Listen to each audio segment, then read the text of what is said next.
아버지의 뜻 이루어지기를 간절히 간구하며 찬양 우리 하나님 기쁨으로 연락하신 줄로 믿습니다. 우리의 삶이 바로 우리 주님의 겟세마네 동산에 기도하셨던 그 기도가 우리의 기도가 되게 하여 주옵소서. 말씀의 자료 나갑니다. 성령 하나님 임재하사 강한 바람처럼 세미한 음성으로 말씀하여 주옵소서. 예수 그리스도의 이름으로 기도하옵나이다. 아멘. 출애굽기 말씀을 이제 다루는 세 번째 시간이 되었습니다. 지난 시간에 유월절의 유래와 더불어서 유월절을 통해서 하나님께서 이스라엘 백성에게 베풀어 주셨던 패스오버, 그러니까 생명의 살림이 역사가 일어나는 그 놀라운 은혜의 광경을 말씀을 통해서 함께 나누었고요. 오늘은 이 유월절 은혜로 이제 출애굽을 감행한 이스라엘 백성들이 광야길을 진행하면서 그들 앞에 닥친 이 엄청난 사건 앞에 하나님께서 그들을 어떻게 해결해 주시고 어떻게 이끌어 가시는지에 대해서 말씀을 통해서 나누도록 하겠습니다. 드디어 출애굽한 백성들이 자유민이 되었습니다. 특별히 하나님께서 허락해 주시는 적과 꿀이 흐르는 땅, 그 가나안 땅을 향해서 가게 되었으니 그들의 마음속에 얼마나 큰 기쁨과 소망의 모습이 있었겠습니까? 특별히 하나님께서 우리 이스라엘 백성들에게 광야길에 들어서자마자 낮에는 구름 기둥으로 밤에는 불 기둥으로 그들을 지켜주시고 보호해 주셨습니다. 생각했던 것보다 우리와는 기후적 환경이 많이 다르지 않겠습니까? 광야길 낮에는 기온이 많이 올라서 덥습니다. 지금 우리나라 기온이 심지어는 아프리카 지역에서 온 사람들도 그곳보다 날씨가 더 덥다고 합니다. 우리나라 날씨가. 겨울 날씨는 시베리아 지역에서 어떤 이 러시아 사람들도 오히려 한국 날씨가 좀 춥다고 해요. 이유가 뭔가요? 습도 때문입니다. 저도 외국 나가서 살아봤지만 겨울에 영하 15도, 대낮에 영하 15도, 밤에는 영하 25도가 되어도 우리나라 영하 한 3도 남짓된 같은 그런 느낌입니다. 지금 낮 기온이 30도가 넘어가고 있습니다. 요즘 들어 더 덥다는 그런 느낌을 갖게 됩니다. 광야에서도 아마도 이와 같은 더위가 그들에게 엄습해 왔을 것이고 밤에는 기온이 뚝 떨어져서 영하권까지는 아닐지 몰라도 상당히 추위를 느끼게 되는 그런 날씨입니다. 그래서 많은 사람들이 하나님께서는 이스라엘 백성들이 광야길로 들어서자마자 낮에는 구름 기둥으로 밤에는 불 기둥으로 그들을 지키시고 보호해 주심을 경험하게 됩니다. 그런데 이런 기쁨과 희망의 이정이 시작된 지 얼마 되지 않아서 이스라엘 백성들은 건널 수 없는 바다 홍해를 맞닥뜨리게 됩니다. 이제 광야를 지나서 가나안 땅에 들어가려면 반드시 건너야 할 홍해. 수많은 이스라엘 백성들이 일제히 이 바다를 건너야 되는데 결코 쉬운 일이 아니지 않습니까? 이렇게 행진을 가로막는 홍해만 해도 어려운데 설상가상으로 엎친 데 덮친 격으로 바로의 마음이 완악해져서 백성들을 출애굽시킨 것에 대한 후회, 그래서 바로의 마음이 바뀝니다. 이렇게 바뀝니다. 우리가 어찌 이같이 하여 이스라엘을 우리를 섬김에서 놓아 보냈는가 후회하지요. 그래서 바로 왕은 선발된 병거 600대와 모든 병거를 총동원해서 이스라엘 백성들을 맹렬히 추격해 오기 시작합니다. 지금의 상황은 정말 얼마나 어려운 상황인지 모릅니다. 앞에는 더 이상 나아갈 수 없는 큰 바다가 가로놓여 있고 뒤에는 살기등등한 애국 군대가 추격해 옵니다. 그야말로 이 상황은 우리가 한자 용어를 빌려온다면 진퇴양난 같은 상황이 되었습니다. 또 다른 말을 빌려온다면 어느 쪽으로도 나아갈 수 없는 사방이 다 막혀있는 꽉꽉 조여오는 사면초가의 상황이 바로 지금의 상황입니다.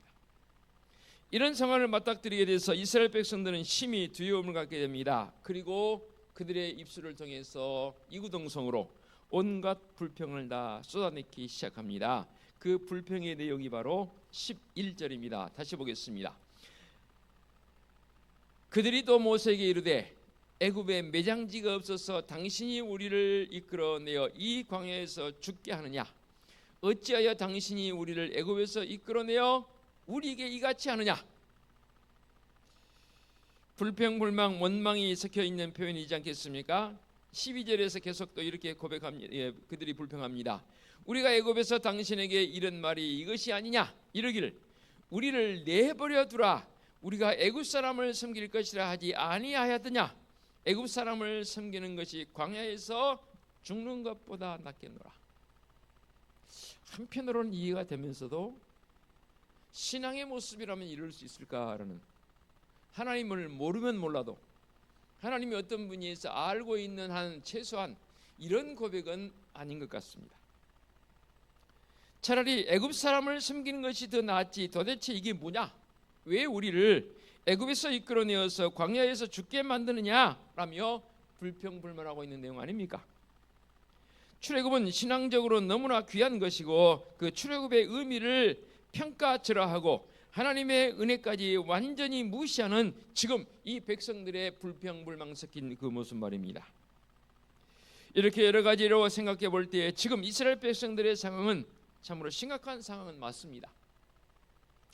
앞에는 더 이상 나아갈 수 없는 강이요, 뒤에는 살기등등한 애굽 군대가 맹렬히 쫓아오고 있는 상황. 뭐 우리라면 별반 다를 바 없는 모습이 될 줄 압니다만은, 그럼에도 총체적 난국에 처해 있는 백성들의 모습, 오늘 우리도 인생을 살아가면서 지금 이스라엘 백성들이 경험하고 있는 이 모습이 우리에게도 들어 있지요. 다시 좀 전에 인용했던 한자 용어를 빌려오면 진퇴양난 사면초가의 상황, 총체적 난국의 상황을 우리 성도들도 경험했을 줄 압니다. 앞으로도 이런 상황이 없으면야 좋겠지만 있을 수 있다 그 말입니다. 사방이 꽉꽉 조여오면서 숨도 제대로 쉬지 못하는 그런 상황 속에서 나는 어떤 모습인가? 어떤 때는 정말 해도 해도 너무할 정도로 이런 상황, 왜 하나님 저게 이 상황으로 저를 몰아가십니까? 도무지 어찌할지 모르는 그런 상황, 머리가 하얘지기도 하고 때로는 정신이 혼미해지기도 하고 어떨 때는 숨쉬기조차 힘들어지는 그런 상황들이 우리에게 놓이더라 그 말입니다. 더 구체적으로 표현해 본다면 질병으로 인해서 삶의 희망을 잃어버린 그런 때도 있었지요. 사업 실패로 낙담해서 정말로 그만 살고 싶은 그런 때도 있었을 것이고, 자녀들의 문제로 또 관계의 실패로 고통을 더하는 그런 우리의 인생의 여정도 사실 있어왔던 것 맞습니다. 이런 인생들을 살아가면서 참 힘들고 어려운 상황에 빠지게 되면 우리 가슴은 갈기갈기 찢어지고 눈물이 앞을 가리게 되고 살 소망이 끊어져 버린 그런 우리의 인생의 여정 아니었던가요? 그런데 이렇게 힘들고 어려운 상황이 몰려올지라도 아무리 인생이 힘들어 우리는 우리의 삶을 절대적으로 하나님 앞에 바로 세워갈 수 있는 이 믿음이라는 그런 놀라운 끈이 있지 않습니까? 썩은 동아줄이 아니고 이 믿음의 끈을 굳게 잡았기에 오늘 이 자리에 믿음의 성들은 앉아서 우리 하나님을 예배하고 있는 줄로 믿습니다. 거듭 말씀드리거니와 하나님 나의 하나님이십니다. 이 어려운 가운데서 나를 붙들어 주시고 지켜주시고 구원해 주시고 살려 주신 줄로 믿습니다. 오늘 말씀에서 이스라엘 백성들이 진퇴양난 사면초가의 총체적 난국 속에서도 하나님께서는 그들에게 직접적으로 개입하셔서 그들을 구원해 주시는 모습을 너무나 생생하게 말씀을 통해서 우리에게 가르쳐주고 있습니다.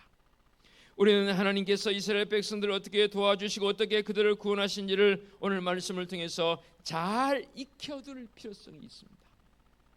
왜요? 지금까지도 그래왔지만 앞으로도 그런 일이 우리에게 있을 수 있다는 거지.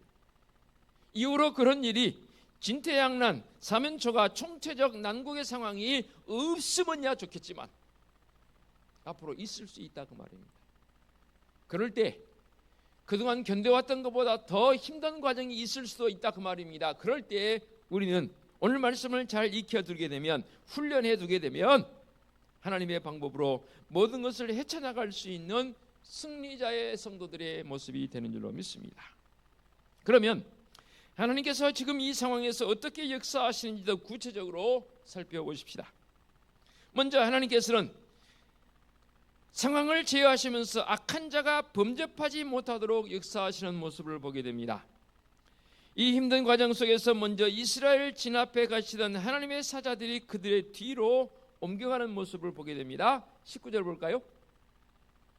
이스라엘 진압해 가던 하나님의 사자가 그들의 뒤로 옮겨가매 구름 기둥도 앞에서 그 뒤로 옮기더라. 자, 이게 어떤 상황이냐 보겠습니다. 여기를 좀 보시기 바랍니다. 이게 지금 불기둥, 밤에는 불기둥, 낮에는 구름기둥입니다. 구름기둥이 쫙 앞에서 갑니다. 그러면 백성들은 그 구름기둥을 따라서 낮에는 쫙 이렇게 갑니다. 그런데 이 상황 속에서 갑자기 이 앞서가던 구름기둥이 백성들의 뒤로 옮겨갑니다. 무슨 말인지 아시겠죠? 하나님의 사자가 불기둥과 구름기둥과 같이 하는 거죠. 이게 갑자기 이끌고 가던 구름기둥이 뒤로 쫙 갑니다. 백성들은 여기 앞에 모습이 되었습니다. 그리고 이 뒤에는 누가 따라옵니까? 애굽 군대가 따라옵니다. 그러면 지금 이 하나님의 사자의 모습은 낮에는 구름기둥, 밤에는 불기둥을 했지 않습니까? 애굽 군대와 이스라엘 백성들의 중간의 모습에 하나님의 사자, 불기둥, 구름기둥이 서게 됩니다. 그런데 20절 보십시다. 애굽 진과 이스라엘 진 사이에 이르러 서니 저쪽에는 구름과 흑암이 있고, 자, 저쪽은 어디를 말하는 거예요? 애굽 진영을 말하는 거죠. 지금 따라오고 있는 애굽 군대요. 이쪽에는 밤이 밝음으로, 이쪽은 어디예요? 이스라엘 백성들. 밤이 밝음으로 밤새도록 저쪽이 이쪽에 가까이 못하더라. 자, 저쪽은 다시 어디예요? 애굽 군대예요. 이쪽은 어디예요? 이스라엘 백성들. 저쪽이 이쪽을 어찌하지 못해요. 왜냐하면 자기들은 지금 어두워서 딱 구름 기둥이 막고 있으니까, 낮에는 구름 기둥, 밤에는 불기둥이 딱 막고 있으니까 어찌할 줄 몰라 하는. 여러분, 이 장면이 그냥 어떤 상상적 상황으로만 생각하지 마시기 바랍니다.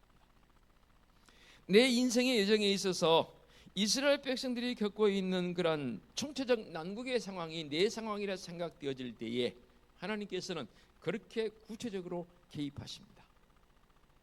평소에는 하나님께서 우리를 이끌어 가십니다. 그럼 우리는 그 뒤만 따라가면 되는 거예요. 그런데 딱 문제 앞에 부딪혔을 때, 문제가 뭐예요? 애국 군대잖아요. 애국 군대가 쫓아오니까 문제잖아요. 그러면 하나님께서 다시 자리를 옮기셔서 딱 내 뒤로 오셔서 그 문제로 다가오는 자들 앞에 딱 서서 그들을 막아버립니다. 멋있는 하나님 아닙니까? 여러분들은 평소에 이 말씀을 어떻게 읽은지 모르겠습니다. 저는 이 말씀을 읽으면서 진짜 한 주간 내내 감동이 몰려오는데요. 걷잡을 수 없는 감동. 우리 하나님 멋있지 않아요? 그렇게 하나님께서 이 백성들을 보호하십니다. 거듭 말씀드리거니와 우리의 상황, 우리의 삶의 현장에서도 마찬가지입니다. 하나님께서는 택한 백성들을 보호해 주십니다.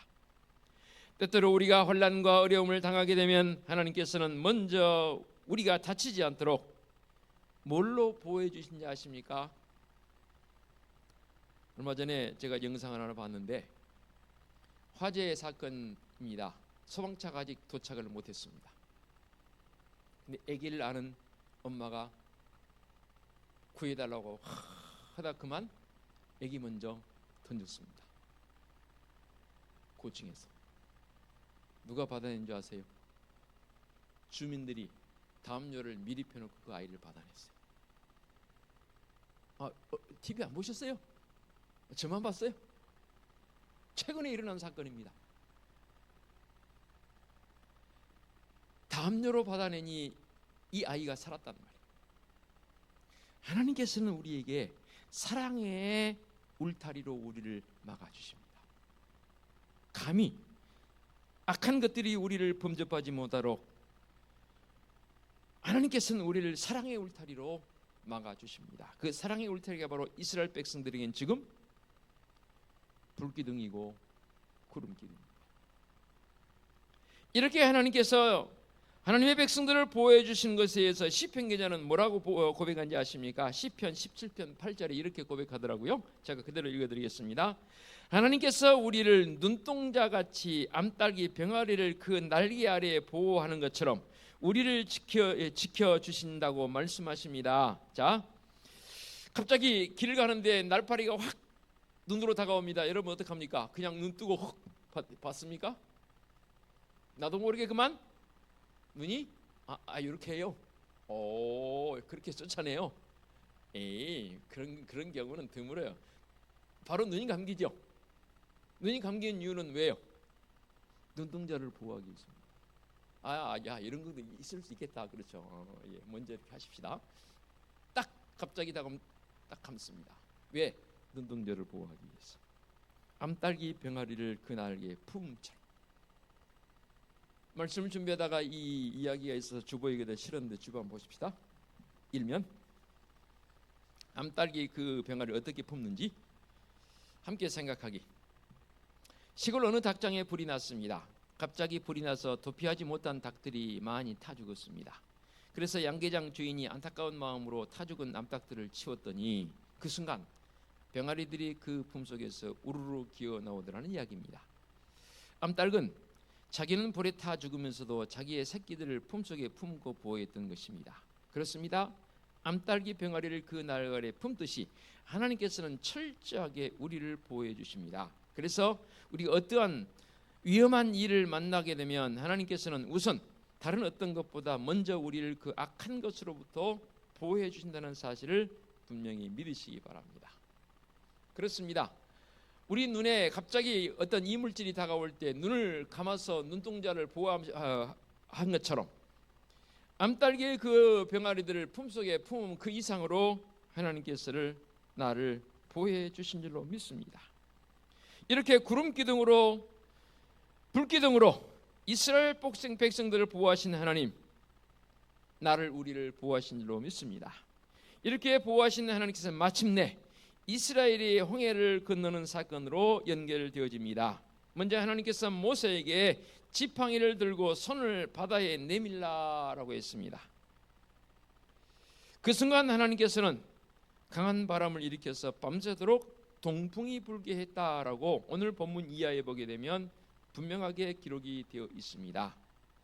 그리고 나서 동풍이 부니까 저는 이 표현들을 영화에서도 봤지만 오늘 말씀 이후에 21절 이하의 말씀을 통해서 표현되어진 표현들을 보게 되면 그 물이 갈라짐이 물이 벽이 되는 상황으로 갈라졌다라고 했습니다. 그리고 새벽이 되어지도록 동풍이 불어서 물을 가릅니다. 갑자기 확 갈라져 버린 게 아니더라고요. 바람이 계속해 동풍이 부르니까 이 물이 서서히 갈라지는데 그 물줄기가 벽을 이루게 내려오는 물이 벽을 이룰 정도로 물이 갈라졌다라고 그렇게 말씀이 분명히 표현되어 있습니다. 하나님께서 이스라엘 백성들을 그래서 바닥은 마른 땅이 되게 해서 건너게 해 주셨습니다. 이를 뒤쫓던 애굽 군대도 그 갈라진 사이로 추격하기 위해서 접어들었습니다. 이스라엘 백성들이 다 이 홍해를 건넜습니다. 그런데요, 놀라운 사건이 일어나요. 25절 볼까요? 24절부터 새벽에 여호와께서 불과 구름 기둥 가운데에서 애굽 군대를 보시고 애굽 군대를 어지럽게 하시며 그들의 병거 바퀴를 벗겨 달리기가 어렵게 하시니라고 했습니다. 이 말이 무슨 말입니까? 홍해가 갈라지니까 백성들은 이제 거의 다 건넜습니다. 그때에 애굽 군대가 이 백성들을 잡기 위해 추격해 들어와서 전석들 강을 건너네, 참 신기한 일이다 하면서도 그들도 이 홍해 가운데로 군대도 접어들었다 그 말입니다. 그러면 정상적인 사이라면 물이 갈라졌다 해도 일부는 빠져나갈 수 있을 정도로 병거가 빠르지 않습니까? 그러면 빨리 해서 다시 뒤로 후진하든지 앞으로 전진하게 되면 일부라도 빠져나갈 수 있는 상황이 될 수도 있어요. 근데 하나님께서 그들에게 25절에 뭐라고요? 병거바퀴를 벗겨서 달리기가 어렵게 만들어. 와, 저는 그렇게 자주 읽었던 말씀인데 이 말씀을 준비하면서 이 말씀을 깊이 있게 보니까 이야, 하나님께서 이렇게 세심하게 간섭하시는구나. 그냥 물리 합해져서 싹 수장시켜버린 정도가 아니라니까요. 그 전에 하나님께서는 그들을 아주 더 곤고한지경으로 만들어 놓고, 그리고 옴짝달싹 못하게 만들어 놓고, 그리고 하나님께서 물을 합하셔버려. 꼼짝없이 당하는 거지요. 하나님께서는 이런 하나님이십니다. 오늘 하나님께서 구름 기둥과 불 기둥으로 이스라엘을 보호하시고 마침내 홍해를 건너게 하신 것은 이스라엘 전체 가운데 가장 중요한 승리의 순간 아닙니까? 그런데 오늘 말씀 다시 본문으로 돌아가서 13절 14절에서 어떻게 해서 이런 승리를 거두게 되었는지 아주 중요한 신앙 원리를 우리에게 보여주고 있습니다. 13절을 다시 봅니다. 모세가 백성에게 이르되 너희는 두려워하지 말고 가만히 있어서 여호와께서 오늘 너희를 위하여 행하시는 구원을 보라. 너희가 오늘 본 애굽 사람을 영원히 다시 보지 아니하리라. 14절 여호와께서 너희를 위하여 싸우시니 너희는 가만히 있을지니라. 다시 주보 보십시다. 하나님께서 행하시는 이 행하심에 대해서 이렇게 한번 제목을 붙여봅니다. 거룩한 전쟁이라는 이름을 붙여봅니다. 이 홍해 사건을 통해서 하나님께서 네 가지 중요한 교훈을 우리에게 베풀어 주시고 역사하심을 보게 되는데, 첫 번째 뭡니까? 두려워하지 말라는 겁니다. 뭐든 그 사건 앞에 사람이 두려움을 가져버리게 되면 그 사건을 해결도 못하고 이겨내지도 못하더라고요. 여러분도 평소에 그러지 않습니까? 내가 마음속에 하나님의 그 능력으로 두려움이 아닌 더 큰 힘을 가지게 되면 능히 그 모든 것을 이겨나갈 수 있는 믿음의 사람이 되는 것이지요. 그런데 헉 두려움이 생겨버리면 이길 것도 못 이기게 되는 안타까움이 있지요. 하나님을 온전히 신뢰한 사람은 결코 두려워하지 않습니다. 어떤 문제 앞에서. 왜요? 전능하신 하나님이시고. 그 하나님을 믿으십니까? 저는 믿습니다. 두려워하지 마십시오. 두 번째 뭡니까? 가만히 있으라 합니다. 이 가만히 있는 말은 무슨 말이냐? 아무것도 하지 않고 그냥 두 손 놔버린다, 그런 의미가 아닙니다. 가만히 있으라는 이 말 속에서는 어떤 의미를 가지고 있냐면 내 삶의 주도권을 하나님께 이양하라는 겁니다. 맡기라는 겁니다. 삶의 주도권을 하나님께 드릴 때 하나님께서 이끌어 가신 줄로 믿습니다. 그 믿음의 고백이 우리 성도들에게 반드시 있어야 합니다. 사실 하나님께서 일하실 때 우리는 가만히 있어야 하고 또 가만히 있을 수밖에 없는 것 아니겠습니까? 하나님께서 홍해를 가르시는데 그 일에 간섭할 사람이 누가 있겠습니까? 나도 흉내 내본다고요? 아니요, 흉내 내지 마세요. 가만히 있으세요. 교학교 제가 축도하러 들어가면 교학교 아이들이 이렇게 흉내 낸다 했잖아요. 저도 교학교 다니면서 목사님 흉내를 내본 적이 있습니다. 그래서 그런지 몰라도 저도 지금도 그 흉내가 아닌 진짜 하는 사람이 됐는데, 목사님 축도하시면 눈을 뜨고 같이 손을 들어서 해본 적도 저도 있습니다. 교학교 다닐 때. 중고등부 때는 아닌데 아동부 다닐 때 그래 본 적이 있습니다. 우리 교회도 역시 아이들이 그렇게 따라 하길래 하루는 제가 시간을 정해서, 지금은 아니지만 몇 년 전에 제가 아동부 아이들 설교할 때 그랬습니다. 그랬더니 친구들 예배 끝날 때는, 축도할 때는 친구들도 눈을 감고 그냥 그렇게 목사님 축도하는 대로 그대로 있었으면 좋겠어요. 그랬더니 오이들이 아이 눈을 떴어요. 친구들 보니까 눈을 뜨고 목사님 하는 것처럼 축도 손을 들고 따라하는 친구들이 있는데 그건 아닌 것 같아요. 다음부터는 그러지 마세요 라고 아이들에게 그렇게 제가 당부한 적이 있습니다. 아마도 여러분 가운데 교회학교 다닐 때 그런 따라했던 적이 있는 분도 있을 것입니다. 그런데 오늘 말씀에서는 가만히 있는다는 말은 하나님의 행하심 앞에 하나님의 흉내 내지 말라는 겁니다. 그 하나님의 행하심 앞에 그대로 부복하고 그거 그냥 보라는 겁니다. 하나님 어떻게 하시는지. 오늘날 우리 인생도 정말로 기적 같은 승리의 삶을 살아가려고 하면 하나님께서 내 주인이 되셔서 하나님께서 이끌어 하시는 그런 인생이 되게 해야 합니다. 이것은 성도의 삶에서 대단히 중요한 문제입니다. 그래서 제가 우리 가정예배 모범에 보게 되면 두 번째 질문에 5번에 함께 나누기에서 거룩한 전쟁에서 가장 중요한 것이 무엇인지 나누어 봅시다라고 질문까지 제가 드려놨습니다. 이제 말씀의 마무리 단계로 갑니다. 세 번째 뭡니까? 하나님께서 행하시는 그 구원의 역사를 보라는 겁니다. 이 거룩한 전쟁의 세 번째 과정은 하나님의 구원입니다. 여호와께서 오늘 너희를 위하여 행하시는 구원을 보라. 13절에 언급되어 있잖아요. 이 구원이란 최후의 승리를 말합니다. 이스라엘을 가로막고 있는 홍해의 문제도, 뒤에서 추격해오는 이 애굽 군대의 문제도 하나님께서 구원의 역사로 행하신다는 겁니다. 그러므로 하나님께서 그렇게 행하실 것이니까, 하나님께서 택한 백성들을 온전히 구원할 것이니까 하나님께서 허락하시는 바로 그 구원을 바라보아야 합니다. 그러려면 주보에 제가 이런 표현을 썼습니다. 이것은 제 말이 아니고 어느 분의 목사님의 글이 있게 그대로 제가 인용해 놓은 겁니다. 선취적 신앙이라는 말을 써봅니다. 저도 처음 써봅니다. 선취적 신앙. 선취적 신앙이 뭐냐? 하나님의 역사하심으로 승리하게 될 것이라는 것을 미리 확신하는 신앙입니다.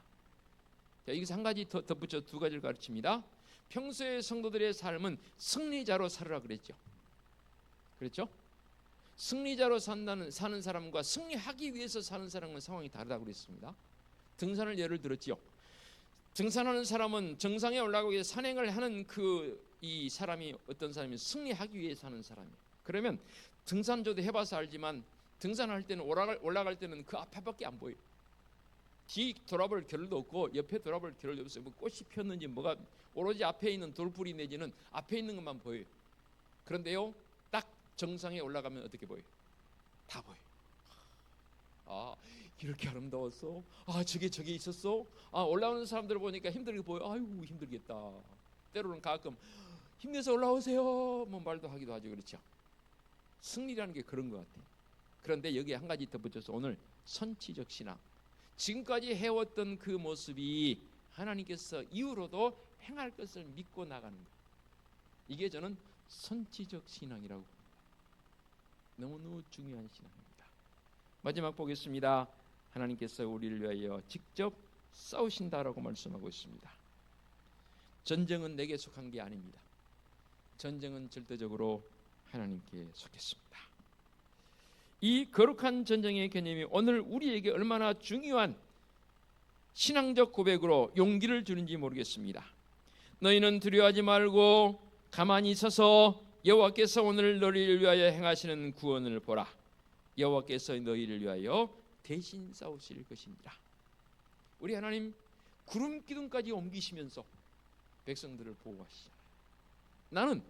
우리는 예수 그리스도를 믿는 십자가의 군병으로서의 하나님의 백성들입니다.